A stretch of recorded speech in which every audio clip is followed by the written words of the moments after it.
Today I want to show y'all 21s.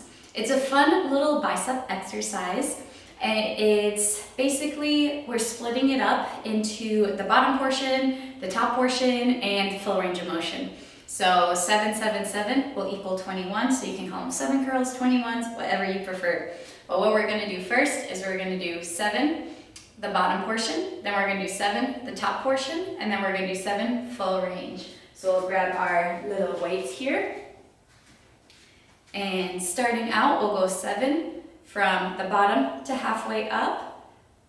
3, 4, 5, 6, 7.